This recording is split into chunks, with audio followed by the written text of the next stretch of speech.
Meeting to order. Start with the roll call.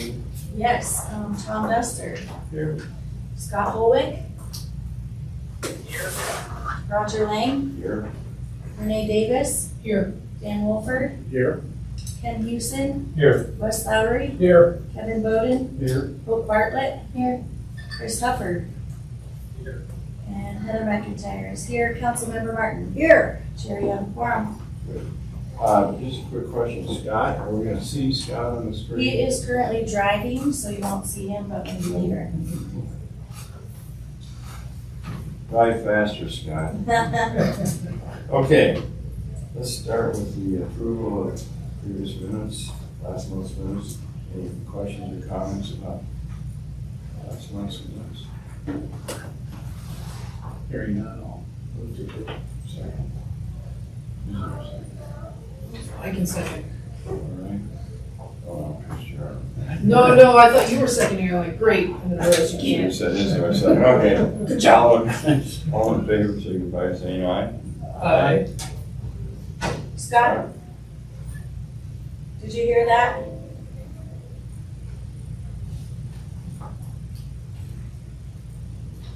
Yes, I said aye. Okay, thank you.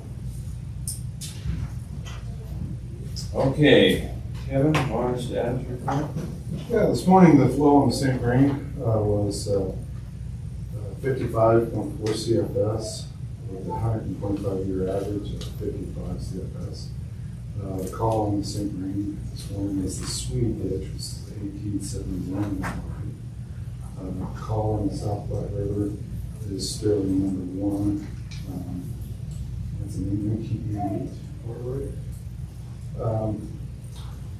Mount Price Reservoir this morning was at full and spilling with 2/10 going over the spillway and approximately 16,240 acre feet in storage.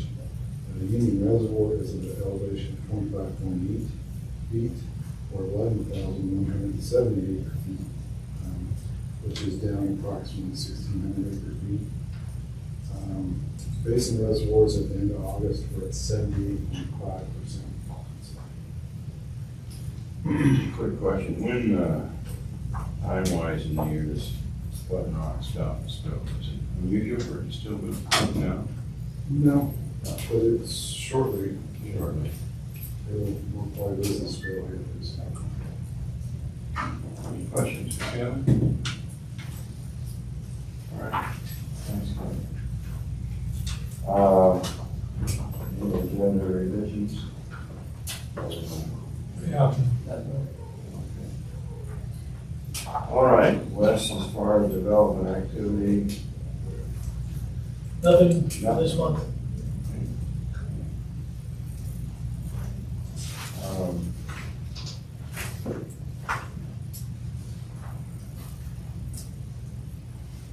I'll tell you, let me suggest something, this cash and new thing, why don't we wait till Scott gets landed, so we hear things, and take the other 9, put this aside for a minute, and go on item number 9, is that all right?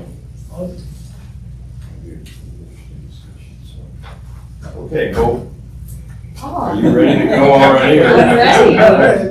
Never Didn't get to go shock first. you, but you're on. I'm ready. So just some brief land conservation program updates. We're doing the Kensington Park turf transition project. We're calling it Kensington Park Grass to Garden. We're removing 3,000 square feet of grass around the Kensington Park mosaic, and the construction, if it has not been removed, is being removed probably as we speak, hopefully. And the soil being amended by contractors, and then we're having a planting event at the Kensington neighborhood this Saturday. So from 9 to noon, we'll be inviting the neighbors to come and plant the actual plants in the ground around the garden. And then we're also hosting a resource fair. So sustainability, CSU extension, Longmont Food Rescue are just a few of the booths that will be there as resources for the neighbors. And then we're also having Sweet Cow food truck, breakfast burritos and coffee, which is a great combination at 9 a.m. I eat ice cream for breakfast. Heck yeah, it's the best way to do it. We had a successful event on the 6th of this month. Stories of the St. Vrain. It's called Flood, Fire, and Friendship. And I was invited to be on a panel of community water leaders to discuss the flood and water conservation. So that got picked up by the paper and was really successful outreach and had a lot of really great community input. So it was great. We are in the midst of our water efficiency master plan. We met with our consultants, the engineering and operations administrator and the planning and development services director a couple weeks ago, just so that we can ensure that everyone is on board and everyone's on the same page. We're hoping to propose some code changes in lieu of the growing water smart mindset. And we want to make sure that our planning director knows that we're hoping to do that. So everything went great. We're just working through this process really collaboratively, which is really good. And then last week we ran it through the sustainability evaluation system led by Francie. And that's just so that we can have well-rounded decision-making throughout our planning of the plan. So we had folks there from planning, parks, open space, facilities, which is really great to get their points of view and their thoughts and concerns when we move to update kind of our water conservation standards moving forward. We're working on the turf transition plan with Water Now Alliance. We're reviewing phase 1 of the project at the end of the month. So that will be I think they're just presenting the research of best management practices that they've discussed so that we can just decide how we want to move forward with their recommendations plan for our turf transition plan on city-owned non-functional turf.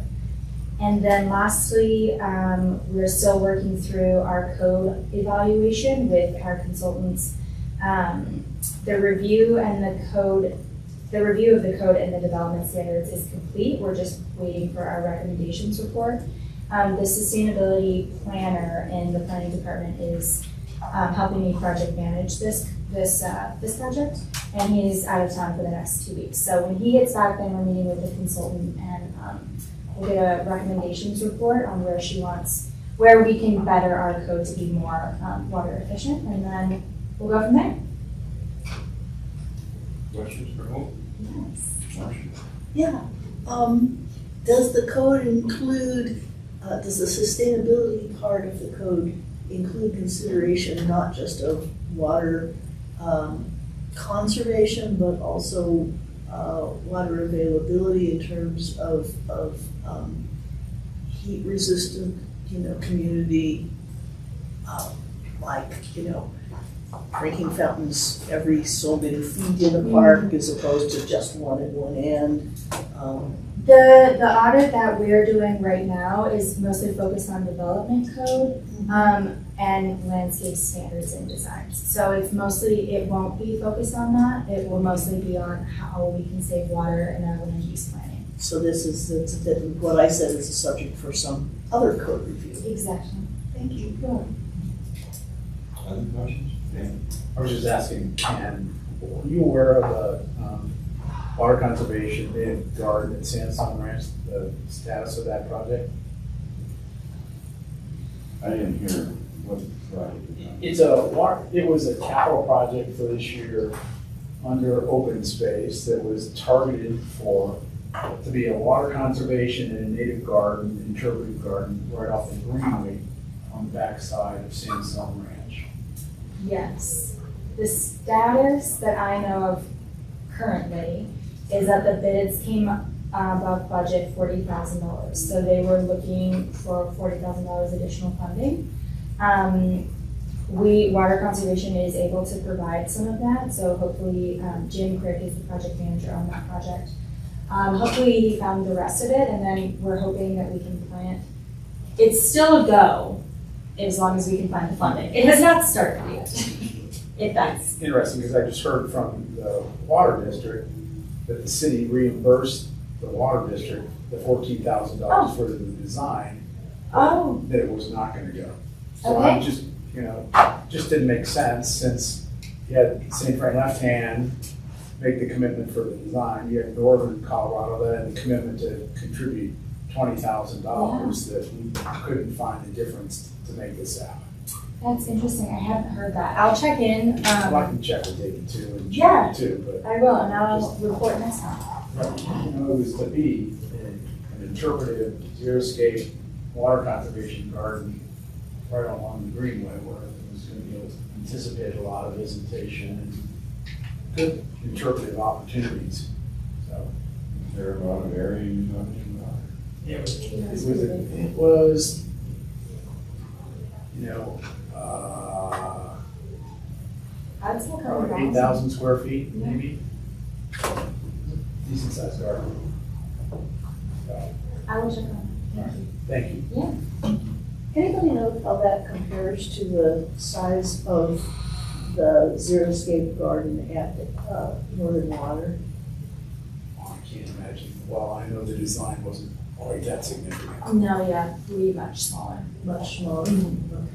And the idea behind this demonstration garden, if I understand it correctly, was that it was to be only native plants, so that folks could take a look at Colorado native plants only. I think that the Northern Water one is pretty close to all the meetings as well. But it's good. Yeah, not new. Okay, anybody else? Thanks, Hope. Mhm. Ken, I guess you're up next. Yeah, wanted to kind of give you a quick update on the Windy Gap Farming project, and we start first with the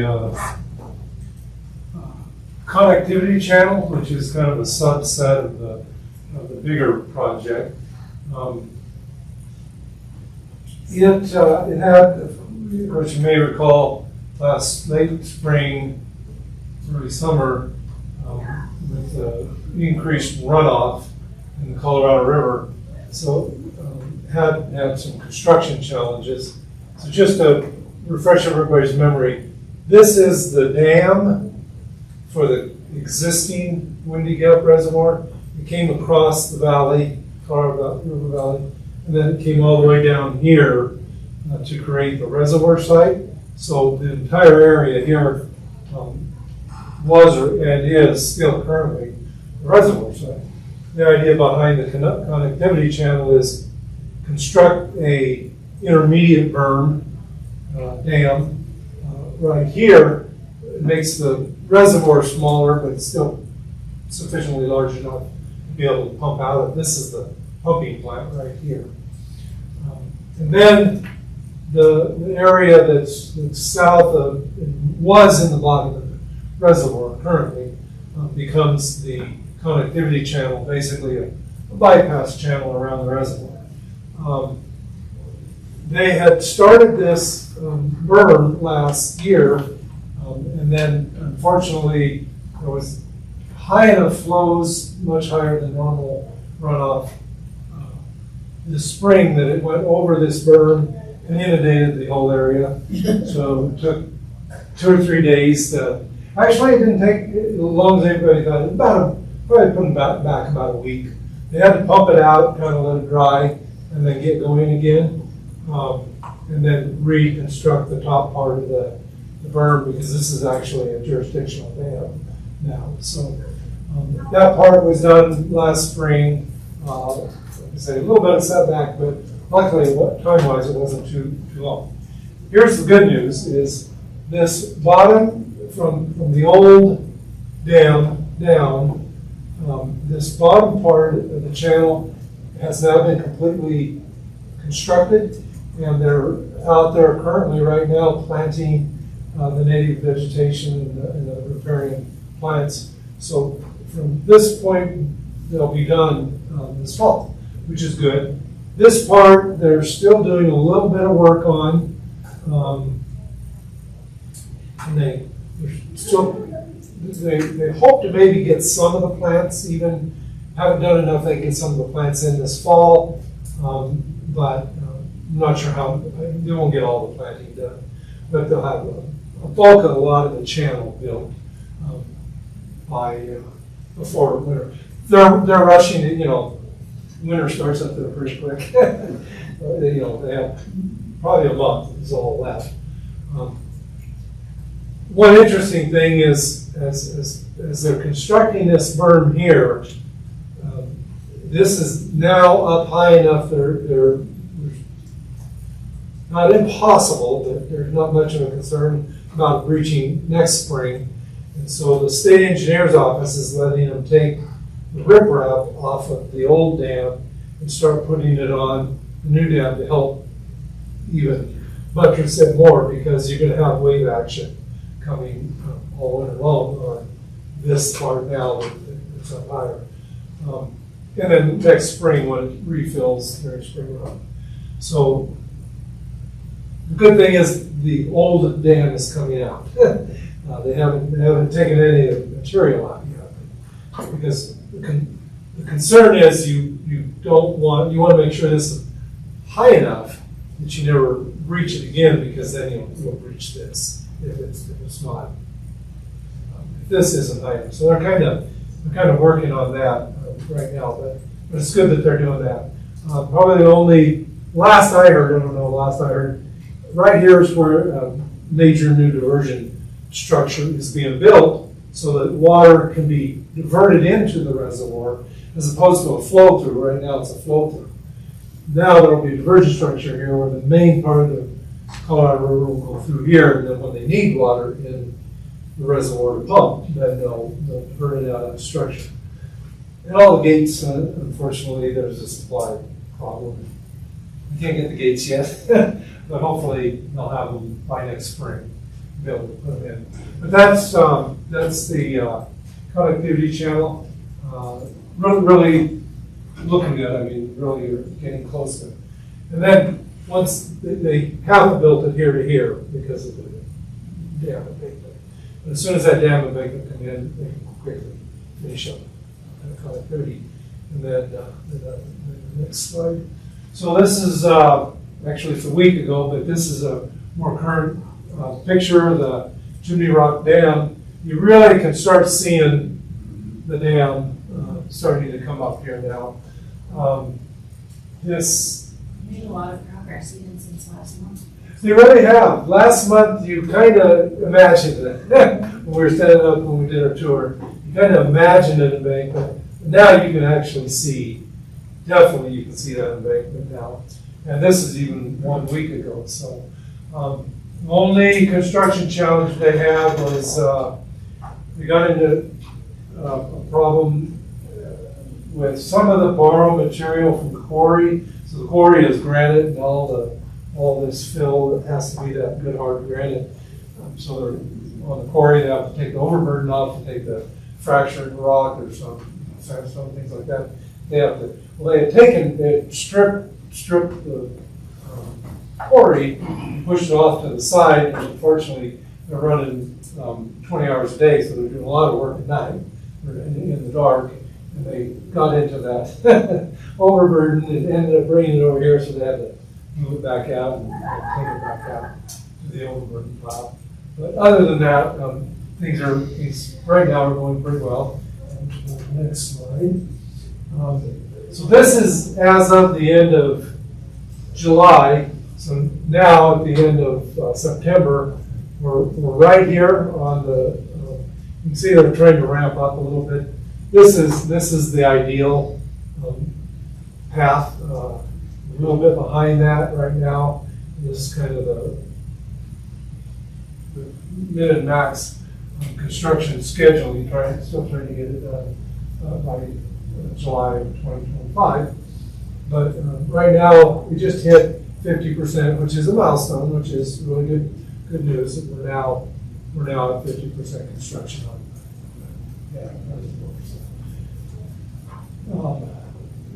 that's the project right now.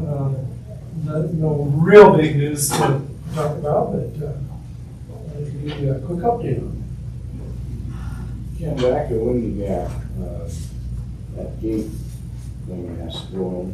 Yes. You're talking about. Connectivity channel. What else is missing then to complete what you want to do up there? Not much, just getting the big gates in.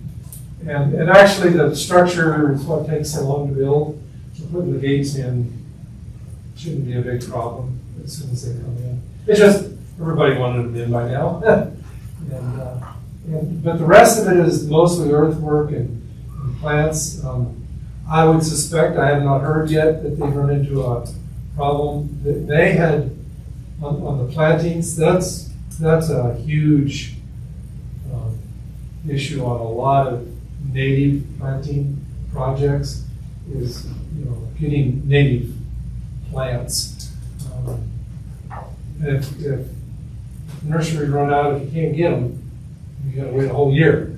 It's not like hopefully they'll come in next month. Neither have them or we don't. But I believe they had pre-ordered and have stock. A lot of the stock for the plantings. But with that gate, will it be fully functional then? When you get, It will be. They still won't be able to put any water down the channel until they take the old dam out. okay. That, What's the timing on that? it takes getting the new dam up to height.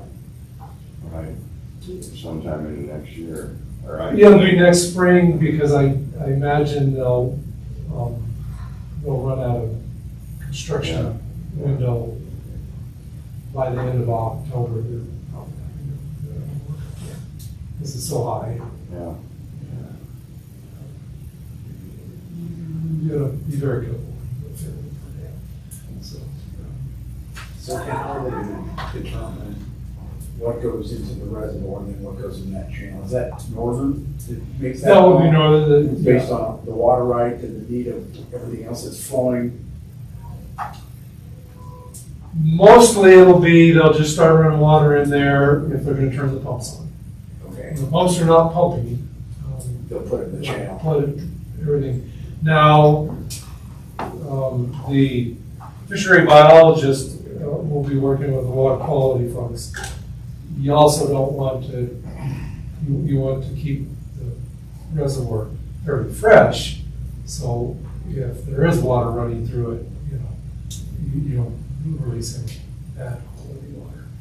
But most of the time, 10 months out of the year, it'll all be going through the bypass. And then they'll turn it on. Because I know Grant County's doing their, stream management master plan? Yes. That'll probably be tomorrow night. Sure is. I'm assuming Northern, well, I think Northern's one who's probably out, helping to fund that, and I think they're sponsoring the process. And they're also putting a lot of Effort. scientific information, a lot of water quality that nobody else has. So we're sharing all of that for that. Anything else, Ken? I was just gonna ask, who's the contractor who's running the construction up You're stumping me there. I think it's Colorado Constructors, but I'll have to double check on that one. there? I've always been interested in these artificial channel reconstructions. There's a one up in Montana that's kind of special to me, so I've just always been interested in just those kind of things. Yeah, just the one east of Bozeman. Yeah, well, just out of Anaconda, so Warm Springs. Yeah, it's pretty interesting. It's on I-90. Right, See it as on you drive right down it. Yeah, it's always It's pretty neat. Yeah, it's an art. Yeah. This will be just as neat, and it's going to be open to the public. So Yeah. Okay. when it gets going, let's go look at it. Yeah. Okay.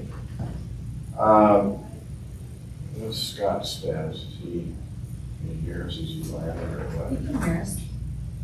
I There's can hear you Scott. fine, Roger. I'm not sure what's on the connectivity. I've got some still on just audio. Okay, well, you can hear us fine? Okay.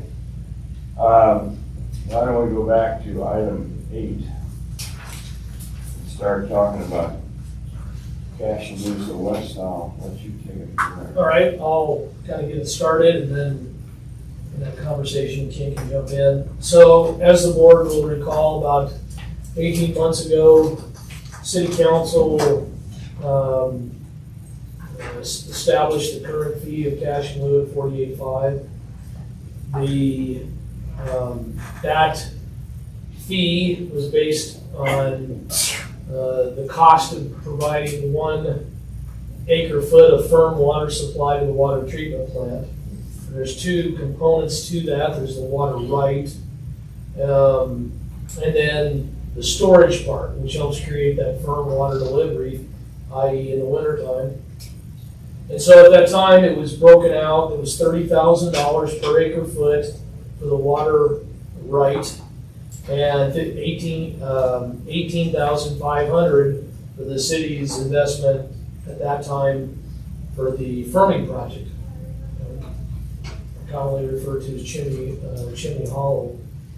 And so, again, for the last 18 months, that's kind of just been rolling along.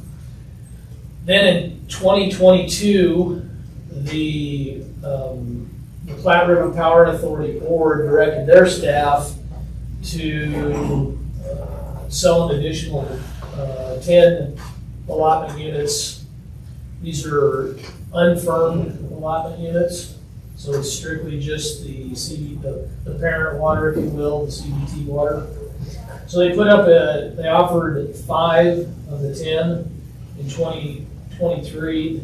That closed back in August 22nd, so last month. When they put that offer, they had 5 bids from 5 different entities, ranging in price from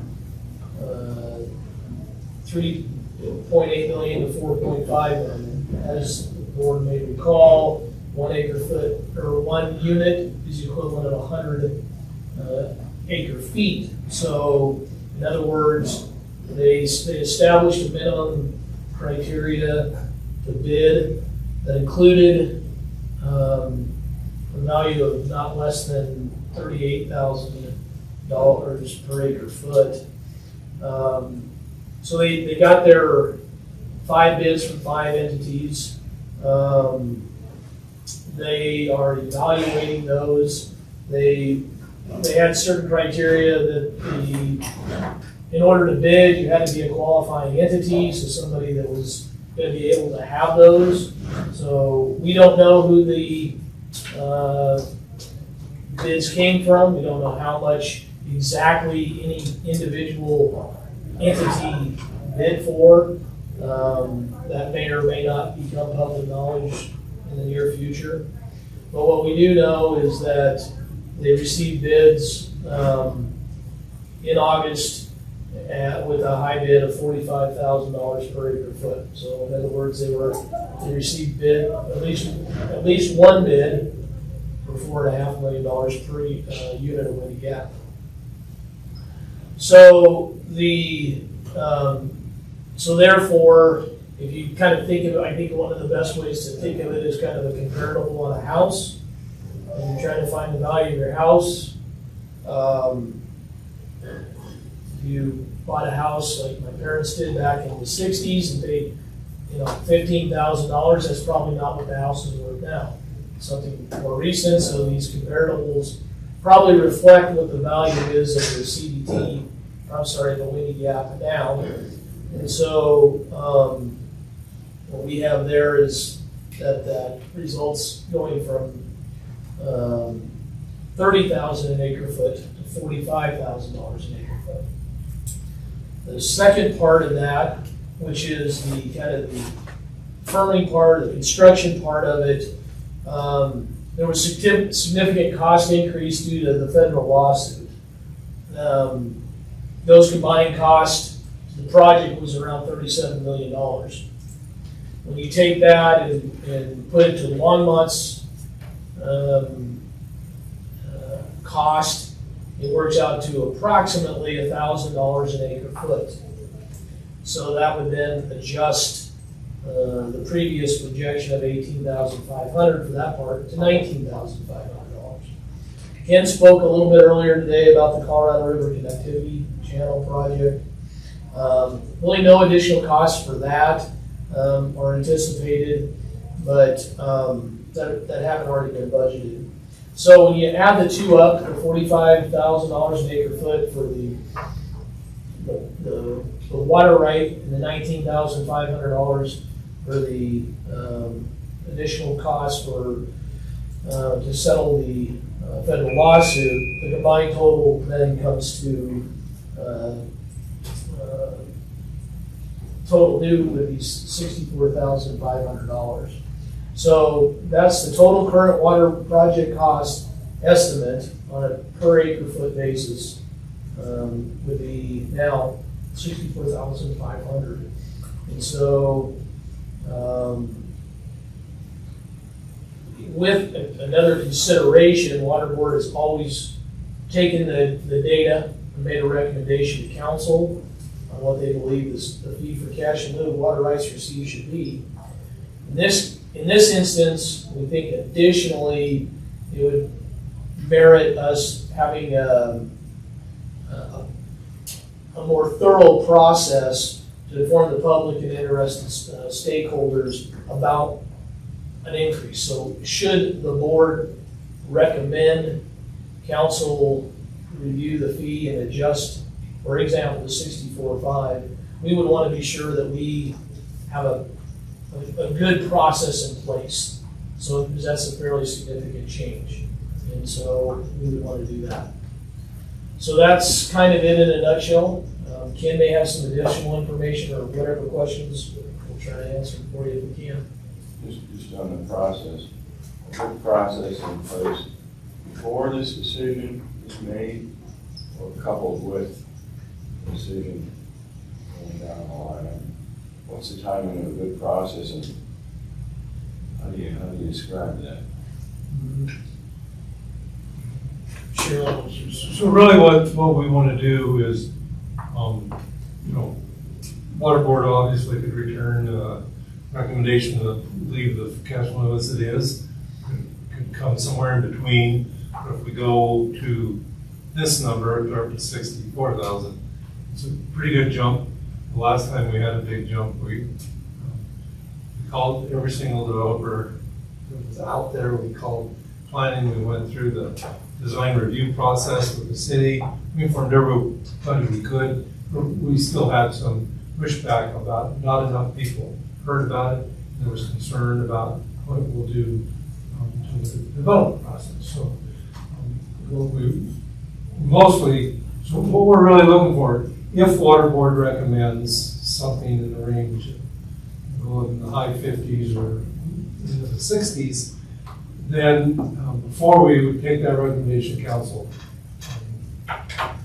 we would make sure we reached out to everybody we could to let them know that that's happening. So, Dan first, So if we recommend the 64.5 or any number, and we want to go through that process, do you have dollars budgeted available to go through that process? It's just going to be staff time. So the Okay. process is the staff determining how to best inform everyone that needs to know about it. So you're not talking about any kind of No consultant. press releases and letters, or community survey or anything like that could cost additional dollars. Yeah. Everything's going Not to be done envisioning in-house, that. basically. I look at the existing staffs and okay, That's right. a lot of I process. think the goal is for anyone that has the ability, they're in the process so that they are eligible to satisfy deficits, that they're made aware. Right. Like, there's properties out there that have been, for example, annexed for decades. As soon as you annex, you have the opportunity to satisfy all remaining deficits. If you choose not to, that's fine, but you're saying you're waiting until some later date, which may include a higher price to satisfy your deficits. So there's those situations. You also have people that are just getting into the development process. They're at the very beginning. And they're having just conversations, pre-application type meetings with the planning department. And they don't even have a plat yet, they just have a site plan or something like that.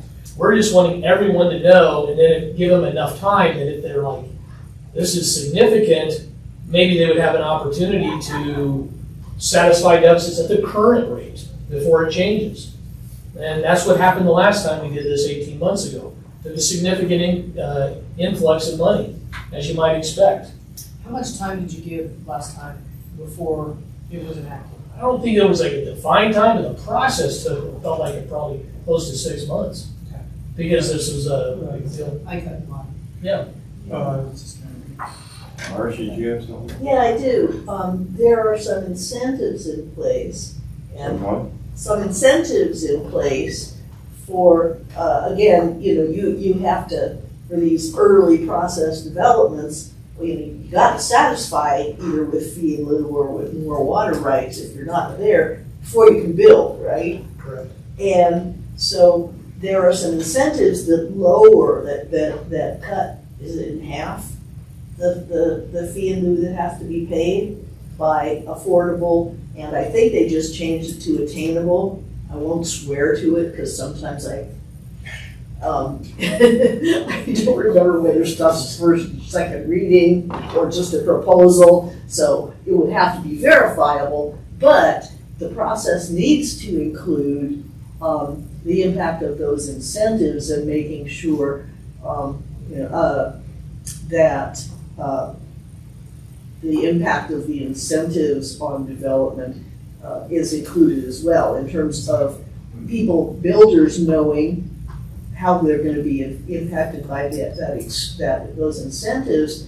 And a potential upside that I see is we have been struggling to get people to build more for sale, but low cost housing.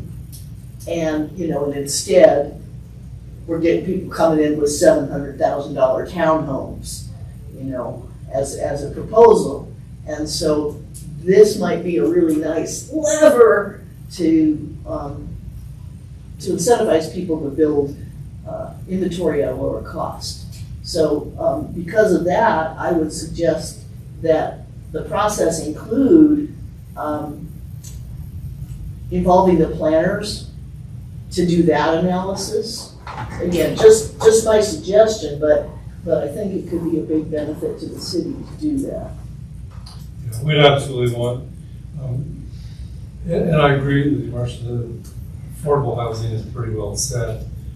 The attainable housing is a work in progress. Yes. And it's not all, there's a lot there. There's some language in the code. Yeah. But I think the idea is set in code, the Get her done, meat behind maybe the sausage is Yeah. got that puts some meat on some of those bones, and Yeah. and that's why we don't want to bump it up before we've got an opportunity to work with our housing folks, work with our planners, work with the development community, and so mostly so our normal process is when the water board makes a recommendation, we kind of have a standing spot on the council agenda about a month out after the recommendation. So that's when we go to council, and then that's when it is reviewed. But it will be a number of months so that we can, just wanted to let the water board know. And if anything huge comes out of that process, we'll come back and inform water board. We'll certainly let you know in October and November what we're doing. And I easily could see this being, we spent extraordinary, I've never done that big an effort we did last time, and we were still asked to do more. So to be real honest, we have to craft what we're going to do to make sure everybody's happy, and to make sure everybody feels like we involved everybody, covered everybody, informed everybody. It's still a recommendation, and it's still going to be our board's recommendation by the council. So. Wes, remind me what the standard is for requirements. I mean, I know that at time of annexation, your historic water rights come to the city. What about development standard that's required? So I think, let me see if I understood your question. Well, I may answer it in a different way. So the policy requires at time of annexation, transfer of all historical water rights that were pertinent to the property. So that has to happen for any property that's ever developed in Longmont. Because of that, every annexation has its own unique remaining deficit. So you'll have annexations, some annexations that have a sufficient amount of historic that there are no further raw water requirements. So in other words, they can, after annexation, they can develop without having to bring any more non-historic or pay cash in lieu. On the other extreme, you could have a piece of property that has no historical water rights. They can still annex, but in order to develop, they're going to need to satisfy the remaining 3 acre-feet per acre. So in that case, they're going to have to bring, either non-historic or whatever the equivalent cash in lieu would be. So every annexation is unique. The one consistent is every property that has developed in Longmont prior or following the formation of Water Board in 1963 has satisfied the 3 acre-foot per acre minimum. And the policy is an area-based policy. It's not a use-based policy. So, so with that being said, if you come into Longmont and annex, normally, this is a big average because everyone is unique, but normally you would satisfy 1.5 to 2 of the 3 acre-feet required as historic. So usually you satisfy at least half or more as historic. Then, when you come through and satisfy the remainder, you can either transfer a non-historic water that's acceptable or pay cash in lieu. And so we've seen a mix. I've seen where people haven't paid any cash in lieu and just did all water rights. I've seen it where some people have paid everything with cash in lieu. It just depends, and it's their own decision is what they want to do. Sure. But that standard is 3 acre-feet per acre development. That's right. In order to develop, you have to satisfy not less than 3 acre-foot, and that's in our law. That's what I was asking. Thank you. And that non-historical can be met anytime up until the plat. They can't get a plat unless they. Okay. Tom, do you have something? I did. You did, but you don't? I do remember raising my hand, so I must have. All right. But it's gone. So I'll think about it. Randy, if you have comments. I have lots. So first, I would love to back up and actually talk about the amount rather than just the public process of communicating it. Both are important. But to stick with the public process of communicating it, would it be, I think it would be appropriate for us to say, hey, we're going to phase these in either over the next 4 quarters or something, but have very specific dates. And that can be either included at the city council level, but also potentially at the recommendation level. I think having a recommendation without a date, you're gonna have a process that goes in there. It would be more transparency to have there be a deadline or a date when it actually becomes effective, rather than saying, hey, we're gonna increase it this much. When? From a water board member perspective, I'd like to be able to say, on this date. I do realize that you guys have work to do in between, and so that's kind of giving you a deadline, which is maybe not popular. I understand that feeling, but it seems like if we're gonna not phase it in immediately or not do it immediately, we should have some clarity around when it's gonna hit. January 1st is a really reliable time. People can understand new year, new rules. Just a suggestion. But backing up about the amount, because that's the part that I own most dearly as a water board member. I have some questions there. You've got 5 bids, but none of them have become the final bid, right? So the sale isn't final with PRPA. They will have to go to their board and accept those bids. Okay, but right now we're looking at the highest bid to base our board, our fee on. We know that at least one bid included a bid for For 4.5. I don't know if that included for 1 unit, 2, 3, 4, or 5. They didn't tell us that. Okay, so here's my sitch, is that if we base it on the highest bid, and then the one that actually gets approved is lower, that to me makes us feel like, I would like there to be a tighter connection there.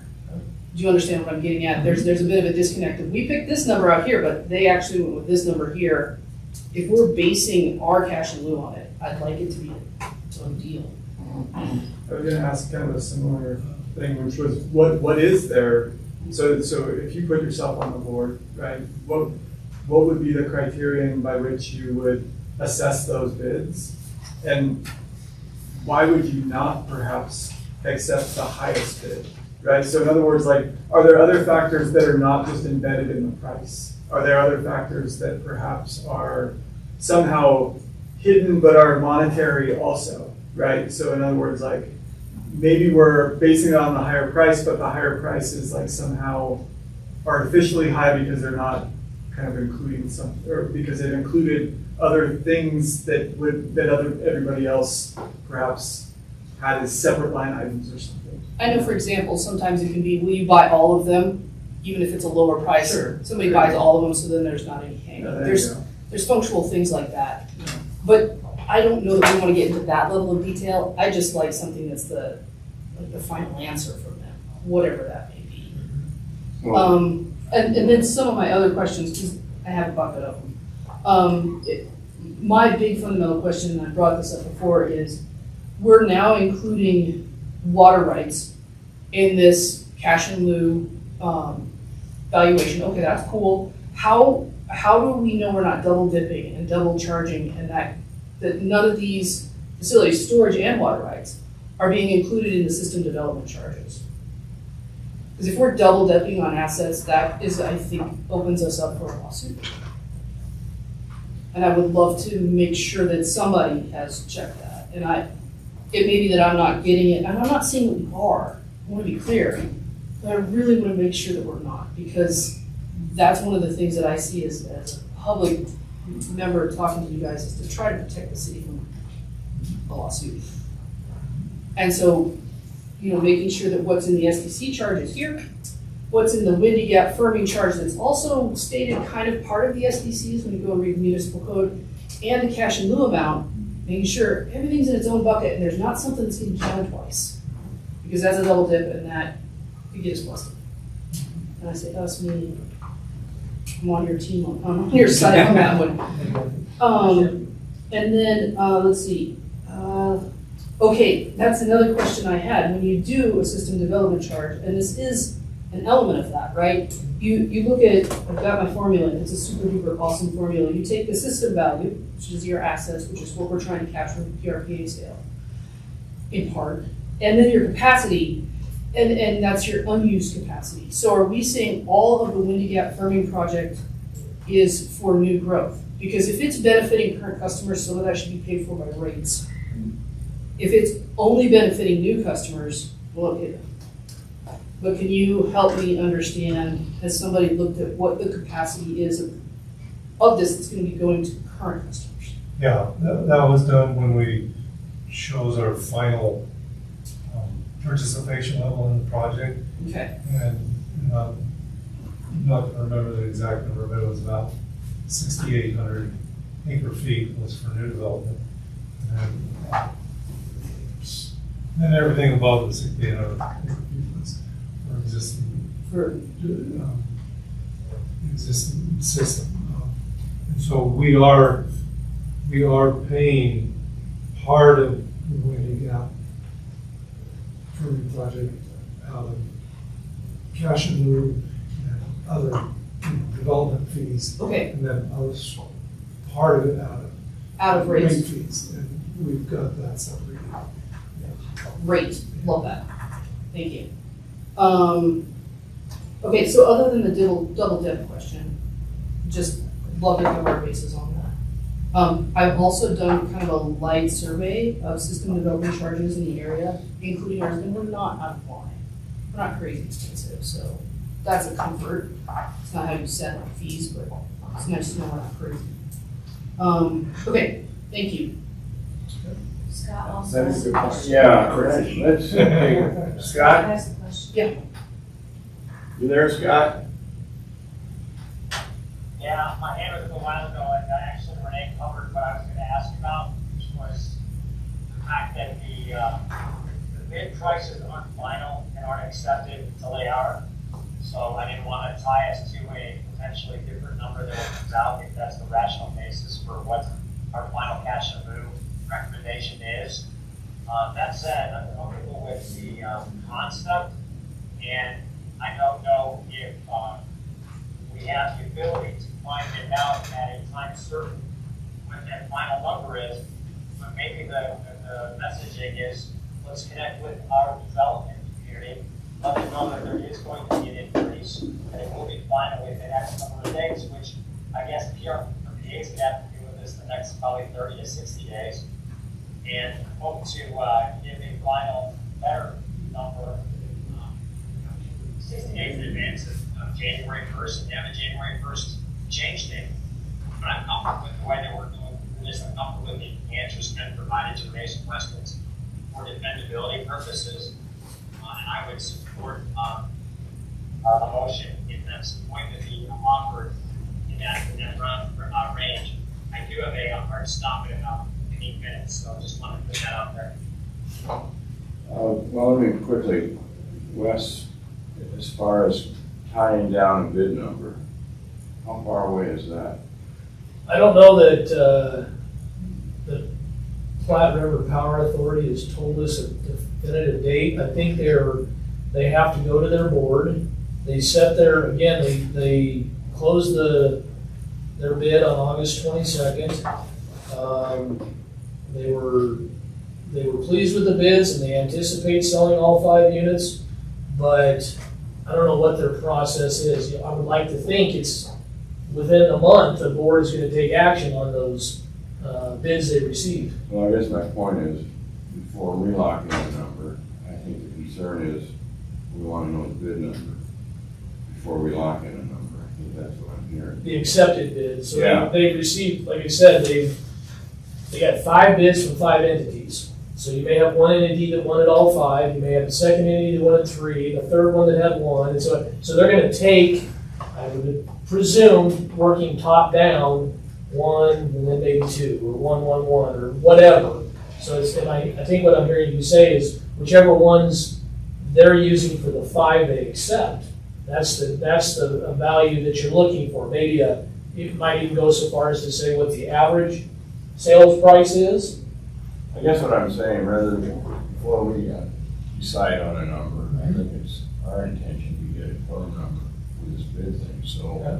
That's no problem. I think, Yeah, we have another quarterly review in December. I'm reasonably certain they'll have that we'd be in more front of their board comfortable with before December. Does our board meet in December? I'm thinking not. I'm thinking the last board meeting is in November. But they would have their meeting before the December water board meeting. Ah, yes. That's what I'm thinking, is that we'll have that it. more tied down. Well, I'm just thinking about what's council's process? Would we take this information to council in a study session or an executive session where, we're providing a range, but no matter what, the increase is gonna be significant. Even if, it's $3,800 and they take it all.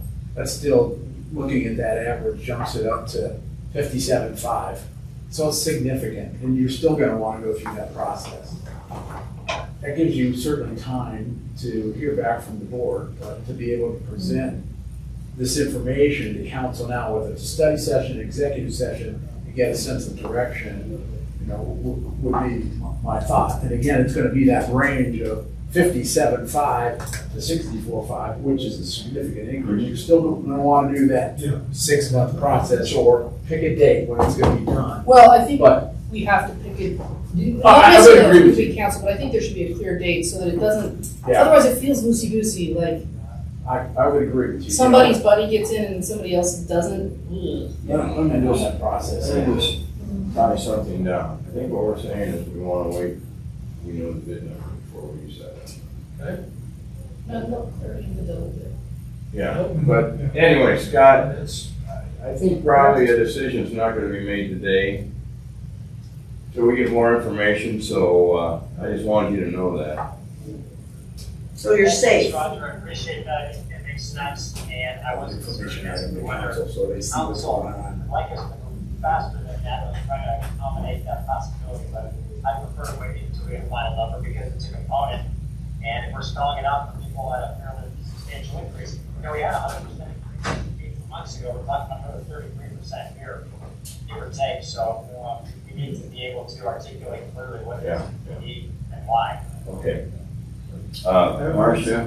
Yeah, I just thought the board's changed quite a bit since 18 months ago. And some of it's changed back, I think, but yeah. And that perspective is informing this conversation.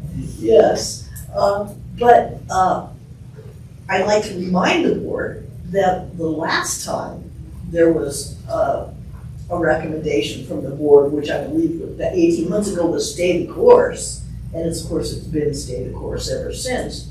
The council was confronted by the public who said, we're leaving money on the table. Look at all the fees and lieu charged by the surrounding municipalities. And, you know, their point was that we're not looking at what the market will bear. We're only looking at costs. And the council changed that, right? And so this process that PRPA is going through is, to me, it sounds like an indicator of what the market will bear, but is it necessarily the only indicator? You know, should we still not be looking at what has happened in the last 18 months, coming up on 2 years by the time it gets put in, of what other municipalities, other purchasers of water rights are doing? Yeah, we actually in the past have included that information, so we'd be more than happy to continue to include that.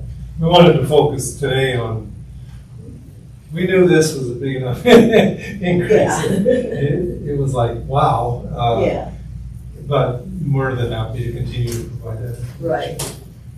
I was just gonna say that because there's been, you know, some of that turnover, et cetera, I mean, it may be helpful to rehash just a tiny bit of like how that previous number came about, right? And if I recall, 18 months ago, we went from 18 something up to 48 something, right? So that was a much larger change than even what we're talking about now. I mean, it's another 100% or so different than what in terms of percent change than what we did before.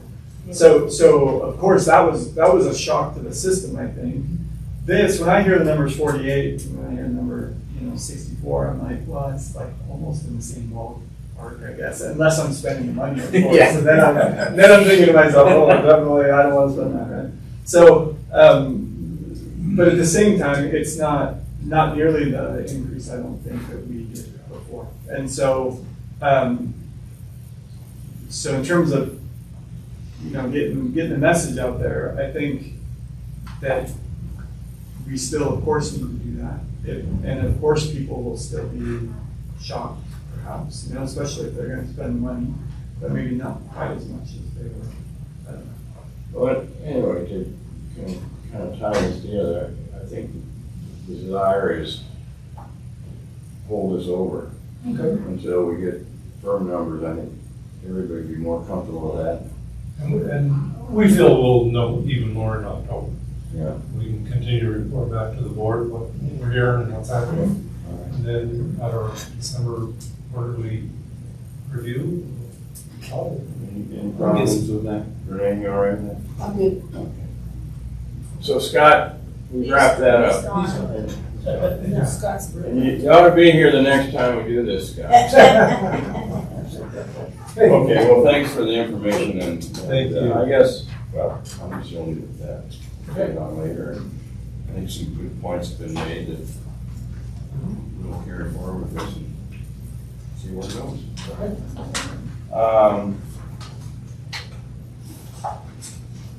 So,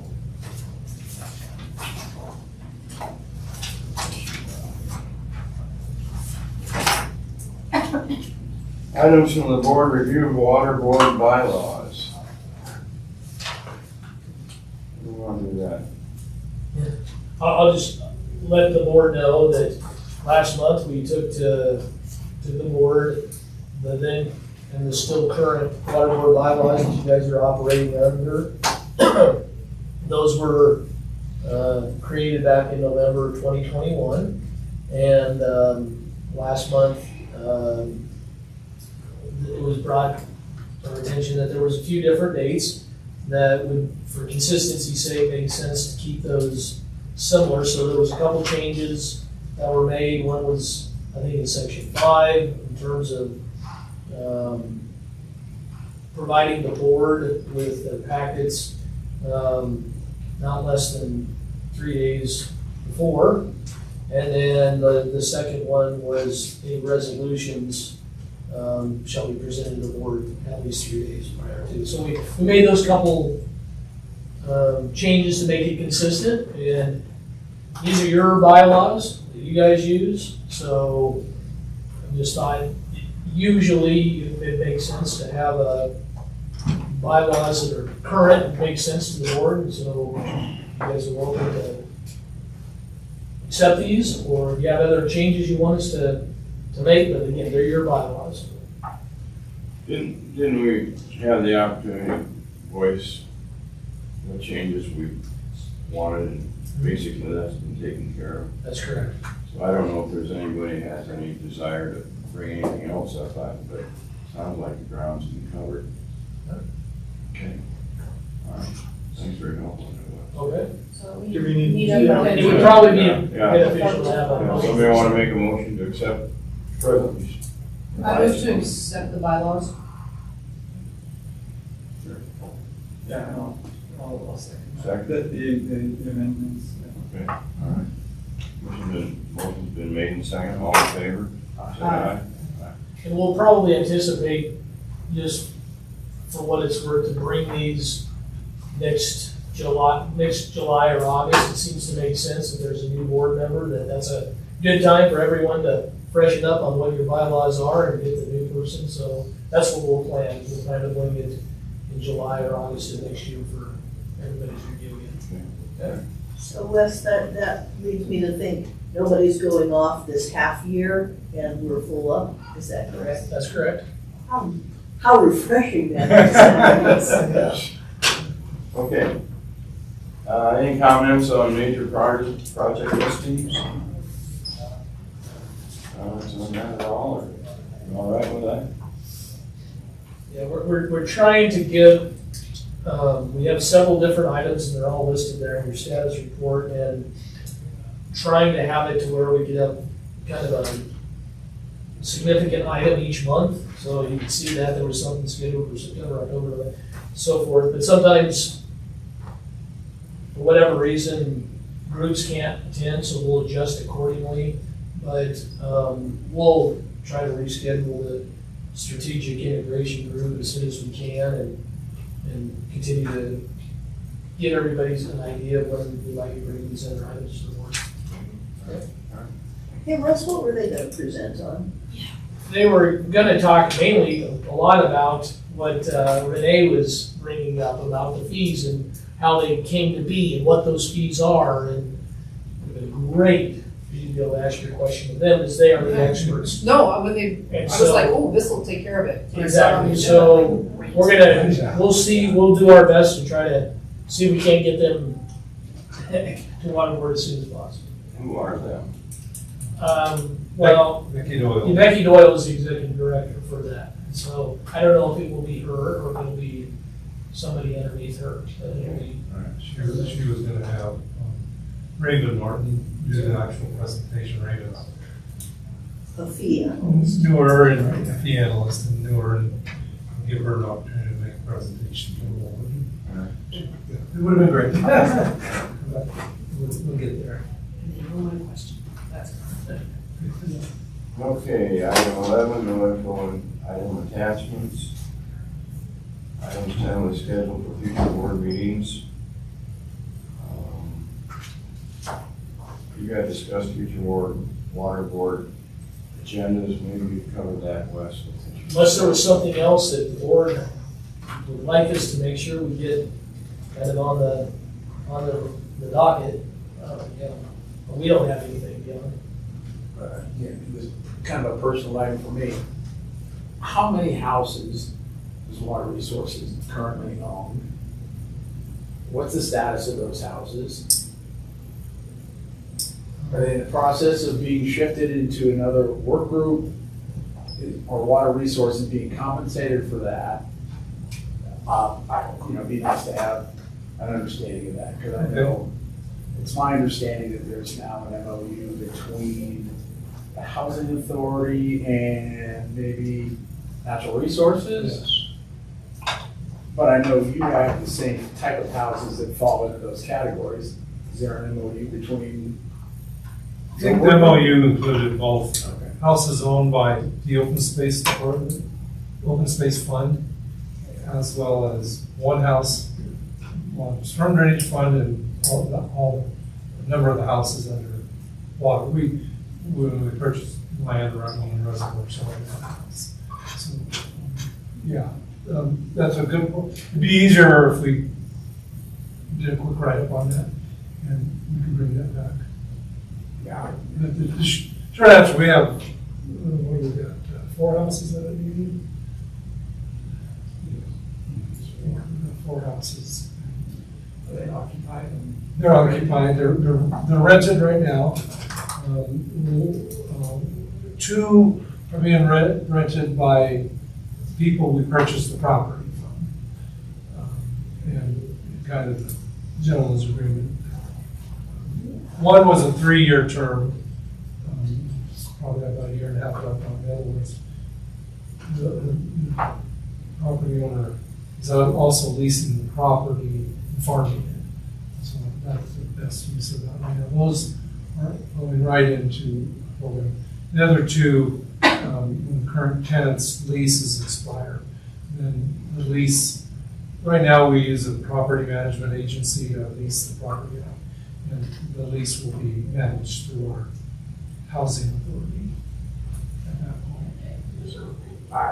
Just to have a better understanding, because again, we're talking about,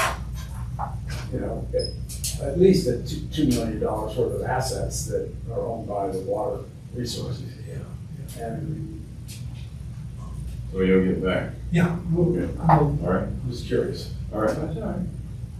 Anybody got anything else before we adjourn?